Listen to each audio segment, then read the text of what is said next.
Hello students, welcome back to elite tutors book solution. चलिए part 9 में जो हम सीखने वाले हैं या पार्ट 8 में जो हमने सीखा था वो था वाक्य प्रकार ओळखा, वाक्य रूपांतर और वाक्य प्रचार। इसके ऊपर सीखा नहीं था, हमने एक्स्ट्रा क्वेश्चंस सॉल्व किए थे, प्रैक्टिस किया था। इस वीडियो में हम देखने वाले हैं इसके आगे का जितना भी कवर हो रहा है पूरा का पूरा, मतलब 16 मार्क्स के लिए जो बच रहा था वो पूरा हम एक्स्ट्रा कुछ एग्जाम्पल्स देखेंगे, समानार्थी शब्द देखेंगे, विरोधार्थी शब्द देखेंगे, सो दैट आपका थोड़ा सा ये सारी चीज़ प्रिपरेशन हो जाए। ये समझिए कि हम एग्जाम्पल्स ले रहे हैं यहाँ पे। तो 4 + 2 + 2 8 और पीछे 8 था यहाँ पे 16 मार्क्स का जो है। प्रैक्टिस के लिए हम यहाँ पे एग्जाम्पल्स ले रहे हैं। इस वीडियो में सब कवर करेंगे पूरा का पूरा। तो चलिए शुरू करते हैं पहले शब्द संपत्ति में समानार्थी ये सारे शब्दों के साथ। तो समानार्थी शब्द में हम इतने शब्द का समानार्थी शब्द देखने वाले हैं। जैसे देखिए पहले है नदी, तो नदी का समानार्थी शब्द आप क्या लिखोगे? तो वो है सरिता। आप एक बार सुनोगे तो भी आपको याद हो जाएगा, डेली। पानी, पानी का समानार्थी जल। सूर्य, सूर्य का रवि। कविता, कविता का पद्य। समुद्र, समुद्र का सागर। वारा, वारा का पवन। चंद्र, चंद्र का शशि। पर्वत, पर्वत का डोंगर। फिर है पृथ्वी, पृथ्वी का वसुधा और अवनी। अभी जो दो चीज़ आप देख रहे हो ये इसलिए मैं बता रहा हूँ क्योंकि क्वेश्चन में ऐसा भी आता है कि कभी कभी एक शब्द के लिए आपको दो समानार्थी शब्द लिखना पड़ता है। तो घबराने की बात नहीं है, बहुत रेयरली आएगा, ज़्यादातर ऐसा आता है स्टूडेंट्स।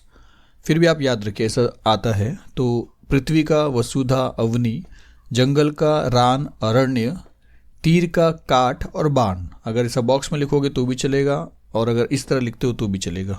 जिस टाइप में आपका क्वेश्चन पेपर रहेगा उस टाइप में आप लिखिए। टीचर से भी कंफर्म करिए बॉक्स बनाने के बारे में। मैंने एक बार बोला था कि बॉक्स शायद से नहीं बनाना पड़ेगा, फिर भी आप टीचर से कंफर्म करते रहिए।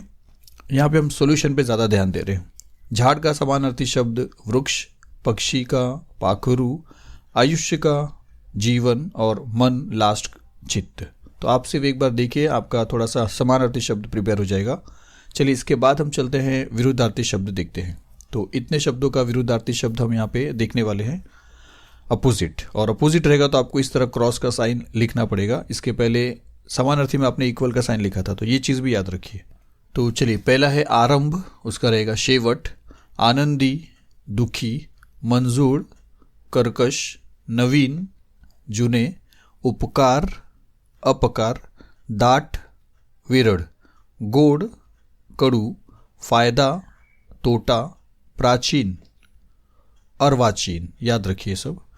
आवड़, नावड़। प्रकाश, अंधार, तम। अब ये दो वाला फिर से आप समझिए। ऐसा भी क्वेश्चन आ सकता है कि एक शब्द के लिए आपको दो विरुद्धार्थी शब्द बताना है। देव, दानव, राक्षस विरुद्धार्थी है। मागे, पुढे, पुढे। सोपे, कठिन। गरीबी, श्रीमंती। प्रगति, अधोगति। याद रखिए क्योंकि काफ़ी कुछ तो ऐसे ही आपको याद आ जाएगा, किसी किसी शब्द पे आपको ज़्यादा फोकस करना है बस। नम्र, उद्धट। याद रखिए। सुरक्षित, असुरक्षित, इजी। चलिए विरुद्धार्थी शब्द के बाद आगे चलते हैं, वचन बदला देखते हैं। इतने शब्दों का वचन बदला हम देखेंगे। इस टाइप का भी बॉक्स में आ सकता है कि एक वचन में चप्पल लिखा है, अनेक वचन में क्या लिखना है, अनेक वचन में खुर्चिया लिखा है, एक वचन में क्या लिखना है। चलिए यहाँ से पहले शुरू करते हैं। पिशवी, पिशव्या। एक वचन है, अनेक वचन हो गया। अब यहाँ पे भी अनेक वचन दिया जा सकता है, यहाँ पे एक वचन करना पड़ेगा। वचन बदला में आपको ये समझना है कि जो दिया हुआ शब्द है ये किस वचन में है। पिशवी एक वचन में था, पिशव्या हमने अनेक वचन में किया। मिनिटे, मिनिट। झुड़ुप एक वचन है, झुड़पे। बायका, बाई। पंख, पंख, पंख का नहीं होता है तो ये याद रखना। कादम्बरी, कादम्बर्या। हाँ यहाँ पे आइए। चप्पल है, अनेक वचन क्या रहेगा? चपला। खुर्चा अनेक वचन में है तो खुर्ची एक वचन में आ जाएगा। फिर खिड़की, खिड़क्या। नदी, नद्या। भाकरी, भाकरिया। व्यक्ति, व्यक्ति। याद रखिए। रंग, रंग, ये भी याद रखिए। भाषा, भाषा, ये भी याद रखिए। तीनों चीज़। चलिए आगे चलते हैं। लिंग बदला, लिंग बदला में इतना हम देखने वाले हैं। फिर से सेम टाइप का क्वेश्चन है, पुल्लिंग में आपको म्हातारा दिया है, स्त्रीलिंग में आपको क्या करना है, उसका स्त्रीलिंग रूप लिखना है। उसी तरह स्त्रीलिंग रूप में दिया है, आपको पुल्लिंग रूप में लिखना है। शुरू करते हैं यहाँ से। माता, लिंग बदलना है, आपको पहचानना है कि दिया हुआ शब्द स्त्रीलिंग में है या पुल्लिंग में है। तो माता पिता, गाय बैल, मोर लांडोर, राजा रानी, वाघिन वाघ, भैंस रेड़ा, कोंबड़ी कोंबड़ा, मेंढी मेंढी, याद रखिए। विद्यार्थी विद्यार्थिनी, शिक्षिका शिक्षक। म्हातारा स्त्रीलिंग में म्हातारी, स्त्रीलिंग में लेखिका, पुल्लिंग में लेखक। चलिए, लिंग बदला खत्म हुआ, आगे चलते हैं। अब देखेंगे शब्द समूह बदल एक शब्द, ये भी आप जानते हो। तो चलिए, इतना हमारे पास प्रैक्टिस के लिए है। क्या लिखा है कि समाजाची सेवा करणारा, समाज सेवक, आपने पहले के वीडियो में भी देखा होगा, थोड़ा सा रिवीजन हो जाएगा। देवाचे अस्तित्व मानणारी व्यक्ति, जो व्यक्ति देव का अस्तित्व होता है उसको मानने वाले को आस्तिक बोलते हैं। और आप जानते हो नास्तिक भी होता है, जिसको जो नहीं मानता है।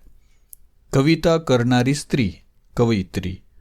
दररोज प्रसिद्ध होणारे, दैनिक। फिर देखिए, भाषण देणारी व्यक्ती, वक्ता। दर 3 महिन्यांतून एकदा प्रकाशित होणारे, त्रैमासिक। सर्वस्वी दुसऱ्यावर अवलंबून असणारा, परावलंबी। आपसे भी याद रखिए। चलिए आगे चलते हैं। गटातील अचूक शब्द ओळखा।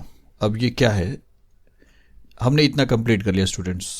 अब यहाँ पे ये समझना है कि ये जो था लेखन नियमानुसार लेखन वाला प्रश्न, इसमें हमने ये वाला किया है अभी तक के पहले की वीडियो में, पार्ट 7 तक। 8 में तो हमने इसके पहले वाला वाक्य प्रचार वो सब देखा था। तो पार्ट 7 तक हमने क्या किया था, वाक्य लेखन नियमानुसार में क्या था, 2 वाक्य होते थे, 2 सेंटेंस होते थे। और हम क्या करते थे, उसमें से 2 शब्द कैसे होते थे, मिस्टेक होते थे, स्पेलिंग मिस्टेक, उसको करेक्ट करते थे। लेकिन फर्स्ट वीडियो के फर्स्ट पार्ट में मैंने आपको बताया था कि ऑप्शन में ऐसे भी क्वेश्चन आ सकते हैं कि 2 क्वेश्चन रहेंगे मतलब, और हर 2 क्वेश्चन के 4-4 ऑप्शन रहेंगे, उसमें से एक वाला राइट रहेगा, बाकी 3 स्पेलिंग मिस्टेक रहेगा। तो इस टाइप का हम देखने वाले हैं, इस टाइप का। अभी तक हमने इस टाइप के क्वेश्चन को देखा था पहले के वीडियो में, पार्ट 7 तक। अब इसमें हम देखने वाले हैं इस टाइप का क्वेश्चन। मतलब यहाँ पे आपको ये समझ में आएगा कि लेखन नियमानुसार में और किस टाइप का क्वेश्चन आ सकता है। चलिए शुरू करते हैं। जैसे देखिए, ये है वो चीज़। ऐसे एग्जाम में सिर्फ 2 आएंगे और इसमें से आपको एक करेक्ट वाला ढूंढना है। यहाँ पे एक स्क्रीन पे आपको 1 2 3 4 5 6 दिख रहा है, एग्जाम में सिर्फ 2 आएंगे स्टूडेंट्स, याद रखिए। तो यहाँ पे प्रैक्टिस करना है, इसके लिए पूरा दिख रहा है आपको। अब यहाँ पे आपको स्पेलिंग ढूंढना है कि कौन सा राइट है और बाकी का 3 कौन सा रॉन्ग है। रॉन्ग वाले को छोड़ के राइट वाले को आपको यहाँ पे लिखना है। यहाँ पे लिखना मतलब आप आंसर शीट में लिखोगे, जिस तरीके से क्वेश्चन रहेगा उस तरीके से लिख सकते हो। क्वेश्चन नंबर, उत्तर, ये सारी चीज़ सही लिखोगे, आपको मार्क्स मिल जाएगा। तो पहला क्या देखिए, आशीर्वाद, आशीर्वाद। फिर ये है आर्शीवाद, ये तो सीधी तरह रॉन्ग हो गया। ये है आशीर्वाद, जो हम सच में बोलते हैं आशीर्वाद बोलते हैं, आशीर्वाद नहीं बोलते, जल्दी नहीं बोलते। ये तो सीधा का रॉन्ग है, आर्शीवाद लिखा है। तो करेक्ट ये है, तो हम यहाँ पे लिखेंगे आशीर्वाद। चलिए सेकंड पे चलते हैं। यहाँ पे देखिए क्या है, परीक्षा, परीक्षा, ये राइट होता है। ये दोनों सीधा सीधा रॉन्ग है, आप समझ ही सकते हो। आधा का शा और आधा का शा नहीं आता है, तो परीक्षा है, ये हो गया। फिर आधुनिक, आधुनिक, देखिए आधुनिक, आधुनिक, आधुनिक, आधुनिक, जैसा मैं लिखा है वैसा प्रोनाउंसिएशन कर रहा हूँ, ये चीज़ करेक्ट है। तो यहाँ पे आप लिखोगे आधुनिक। फिर पौर्णिमा, यही राइट है। पौर्णी नहीं आता है, पौर्णिमा ऐसा नहीं आता है, आधा र रहता ही है। पूर्णिमा ये भी नहीं है, ये पहला वाला यहाँ पे राइट है। यहाँ पे हम लिखेंगे पौर्णिमा। भूरड़, भूरड़ आता है, भूरल बिल्कुल नहीं, भूरल नहीं आता, भूरड़। तो तीसरा वाला राइट है, भूरड़, ये वाला।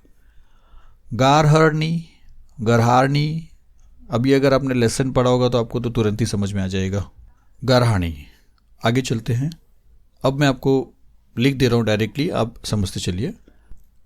सहानुभूति, वैश्विक, आप यहाँ पे समझिए, शिष्यवृत्ति, वार्ताहार, गुरुजी, विपरीत, दोनों का वो छोटा छोटा है, याद रखिए।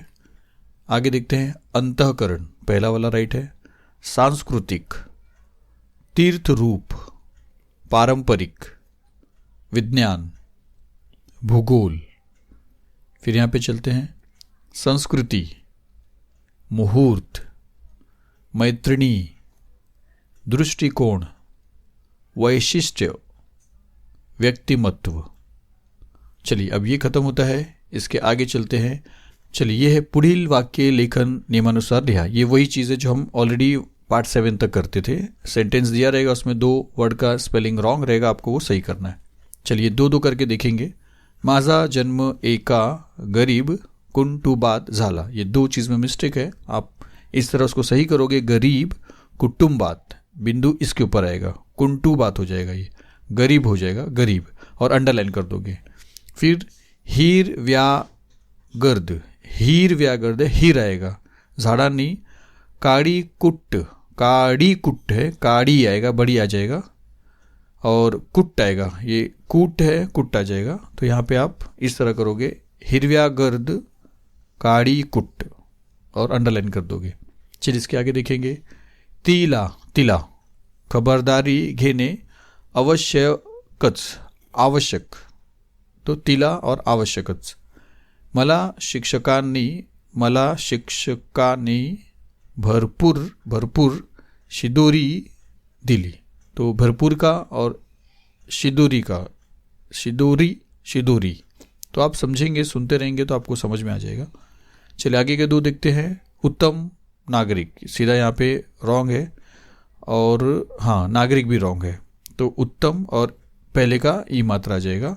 फिर ये देखते हैं बांगड्यांची पेटी, व पेटी आएगा, व पिशवी दिया, देखिए पिशवी आता है, तो पेटी और पिशवी। चलिए आगे का 2 देखते हैं। सगळ्यात, सीधा सीधा रॉन्ग है, भारी ऐप डोक्याचा कवटीत, टीत आएगा, आहे, तो सगळ्यात तो सीधा रॉन्ग है, सगळ्यात और कवटीत। फिर ये देखते हैं वाघीण गुरगुरत आएगा, शरणाधात नहीं होता है, शरणार्धात, अंगावर आली, ये सब राइट है, ये और ये रॉन्ग है, तो गुरगुरत शरणार्धात ऐसा समझिए, शरणार्धात लिखा था।